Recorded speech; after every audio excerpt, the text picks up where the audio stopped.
Hello, dear Real Turkey channel viewers. This is Atilla Yeşilada broadcasting from New York City. I have not been able to shoot new videos for a while because I've been traveling in the United States, visiting fund managers and other companies that have business interests in Turkey, sharing with them my views of the Turkish economy and politics, as well as receiving their input. From now on, I'll be able to shoot regular videos with different instrument and equipment. Today, I want to talk about Mr. Erdogan's self-reinvention or startling U-turns, which promise hope for the Turkish economy. I want to be very clear. I have never broadcast marketing videos. I don't make pitches or calls for Turkey, and I certainly don't recommend any financial assets or real estate. This is not my job. I am just a commentator on Turkish economy and politics. And this time, I want to be very clear that Mr. Erdogan's reinvention of conventional economic policies is a revelation. It could be a game changer. Nevertheless, thanks to him, Turkish economy has gotten into such a deep well that what has been put on the table is simply not sufficient. For instance, we're talking about an economy where the official CPI is 40%, the real CPI probably 50%. I'm sure if there are viewers from Argentina, they would know what I'm talking about. And the year-end forecast is 57%. But the central bank policy rate, which is the key instrument to slow down inflation, is only 17.5%.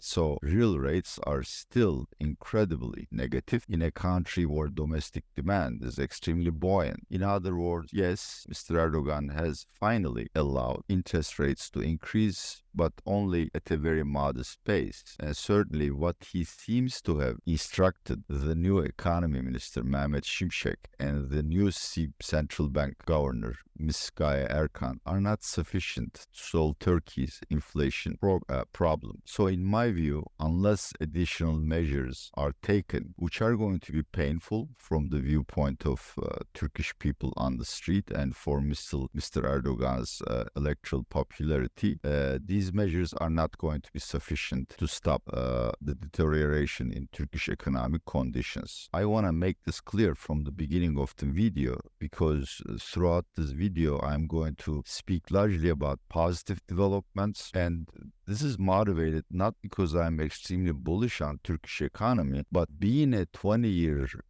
dissident or being in opposition to Erdogan for 20 years, I have been struck by his ability to make pragmatic turns and to reinvent himself. The fact that after vowing openly, publicly, both at home and abroad, in a CNN interview, for instance, that he shall never raise interest rates, that he shall never sway away from what he calls the new economy model, and then the next week doing exactly the opposite is to me a sign of optimism. He has changed a little, perhaps he can change more. So let's look at what happened and what makes me more optimistic than I was before about Turkish economy.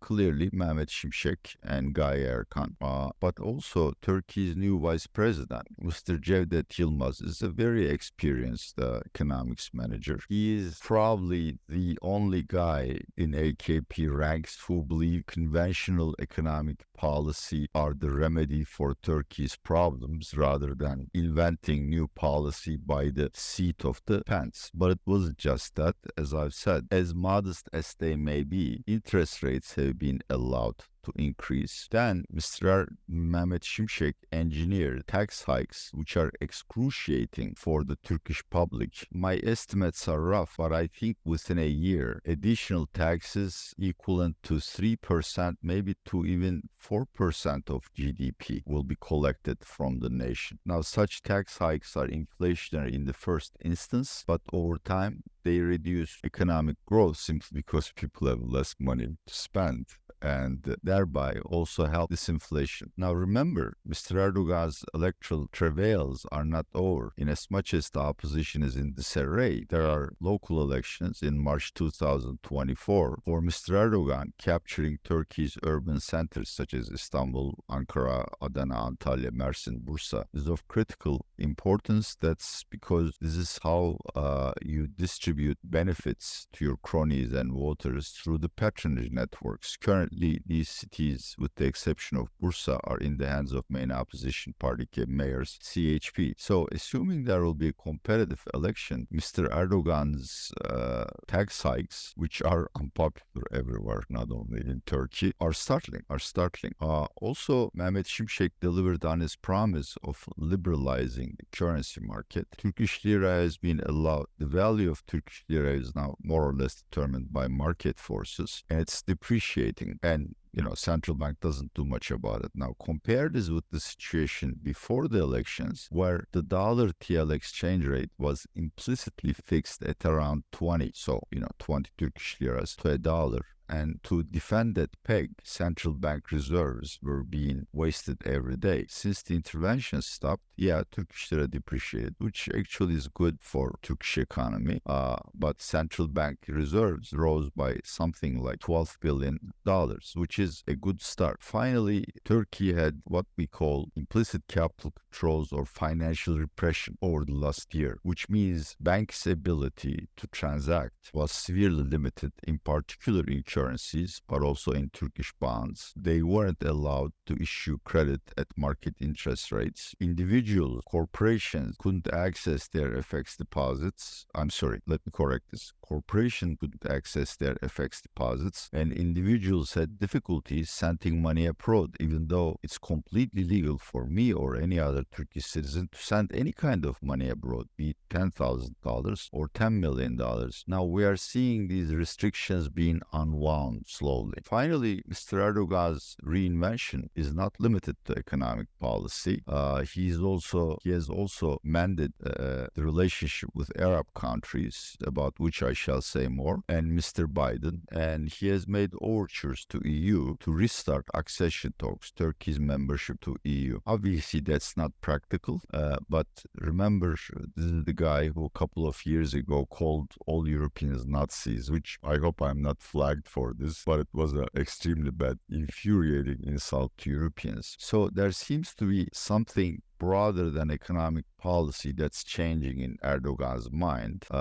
This may be because he's getting better advice. This may be because he has understood that the economy is heading towards the abyss, and improving economic performance also must be accompanied by making new friends. So, are any of these measures delivering success? As I've said, in terms of inflation and current account deficit, which are two of Turkey's major problems, no, they are insufficient. In terms of the budget deficits, which would have reached 10% of Turkish national income at the end of the year, the new tax measures are obviously effective. They are going to reduce the budget deficit from an expected 10% of GDP to 6% of GDP. But he has done something else. He has toured Gulf nations, Saudi Arabia, United Arab Emirates, and Qatar, and managed to attract pledges of financial support for Turkey. Now, that's also startling. Qatar has always been an ally of Turkey. We have defended Qatar when the quartet, Egypt plus other Gulf countries, imposed a virtually complete embargo on the nation because it's friendly with Iran. But with Saudi Arabia and United Arab Emirates, we were openly enemies.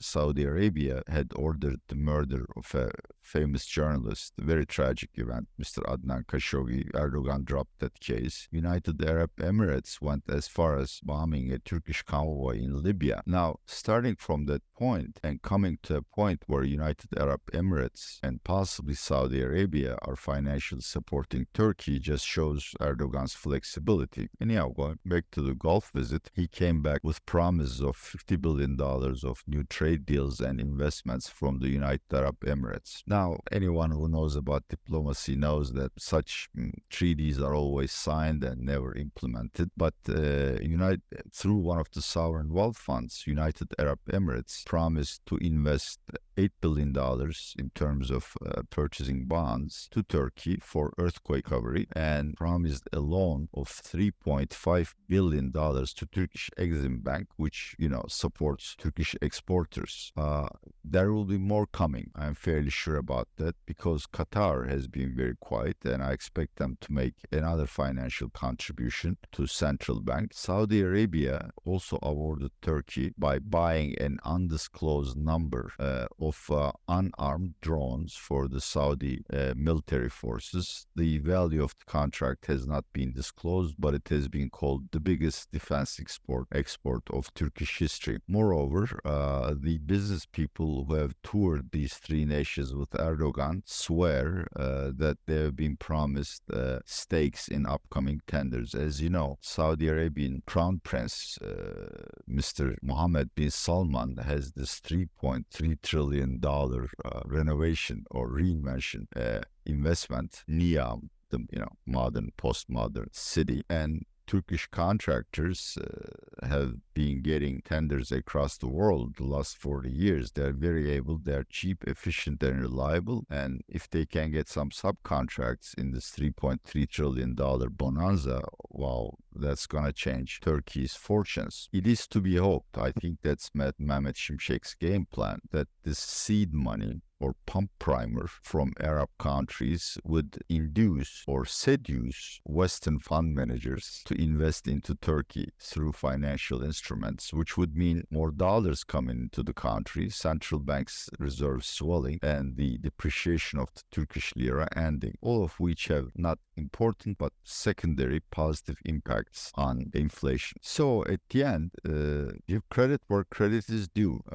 In my next to last video, I said Turkey voted for financial crises. I really saw no hope that under 5 more years with Erdogan, Turkish economy would survive. We would face a financial crisis in the winter. He surprised me. What he has done is certainly not sufficient to steer Turkish economy to what we call normalization. That is, low and stable inflation, sustainable current account and budget deficits, and, decent amount of growth and employment. For instance, at least 4% of GDP growth. Turkish economy still has severe fundamental problems, but the fact that Erdogan has returned to orthodox economic policies is certainly a very surprising and positive development. If more is done over the summer, I think Turkish economy would have one of its best winters since 2016, and after March local elections, there could be further measures, perhaps a deal with IMF to come in and solve the banking mess and help central bank build up reserves, etc., etc. This is, I think, one of my most optimistic videos about Turkish economy, and one of the few out of the 200 or so I broadcast. I feel, as a Turkish citizen and as an independent economist, more confident that the Turkish economy will survive and will soon get rid of its problems. But I need to reiterate once again that even though the change in thinking in the philosophy of economic policy making is encouraging, it's certainly not enough. Turkey needs to do more in terms of raising interest rates, liberalizing the financial system, and certainly opening up its financial markets to foreign investors to reap the fruits of Mr. Erdogan's efforts. I want to thank you once again for supporting this channel. Please like or subscribe, and I promise, barring health issues, I'll be posting new videos at least once a week. Have a good day now. This is Atilla Yeşilada saying goodbye from New York City.